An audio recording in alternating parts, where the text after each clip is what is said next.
Olá, seja bem-vindo. Meu nome é Luciano e no vídeo de hoje nós vamos falar um pouco a respeito da divisão e dos conflitos de classe para Adam Smith, né?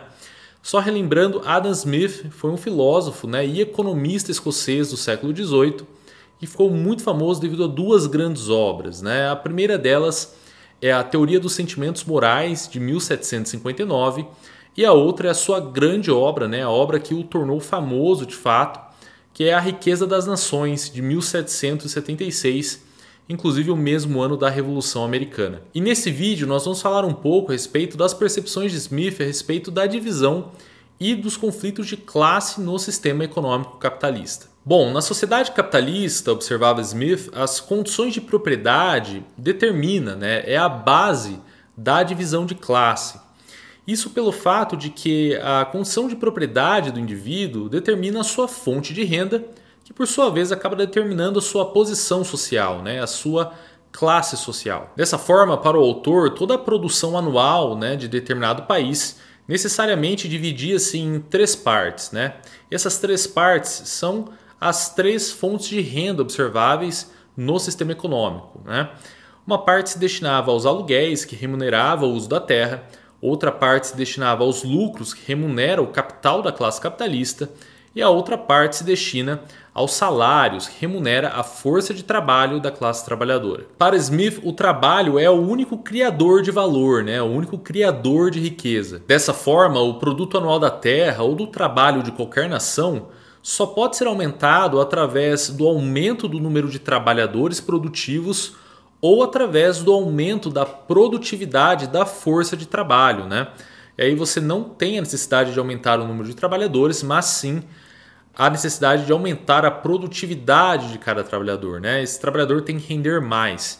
Apenas dessa forma seria possível incrementar o produto anual da terra e do trabalho. Já observava Smith que não foi com o ouro nem com a prata, mas sim com o trabalho, que toda a riqueza do mundo foi comprada pela primeira vez. Bom, com o acúmulo de capital nas mãos de determinados indivíduos, era natural que diversos deles acabassem empregando seu capital de forma a dar emprego para pessoas capazes, e com isso obter lucro através do valor adicionado pela força de trabalho ao valor das matérias-primas. E obviamente a remuneração da força de trabalho, os salários a serem pagos, dependia de um acordo entre as partes, de um acordo entre a classe trabalhadora e a classe capitalista.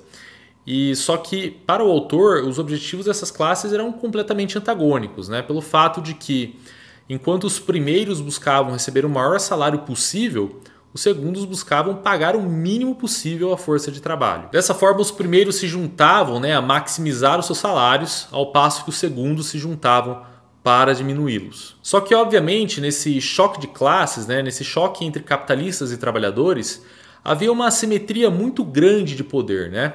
Primeiramente, pela diferença de poder econômico. A classe capitalista, obviamente, detinha o poder econômico e, infelizmente, também acabava detendo o poder político, pelo fato de possuir o poder econômico. Então, a classe capitalista, obviamente, tinha um poder muito maior frente à classe trabalhadora. Os patrões tinham vantagem, primeiramente, por estarem em menor número, o que facilitava os conluios, os arranjos entre eles, além de que a lei autorizava, ou pelo menos não coibia, esses conluios entre os patrões.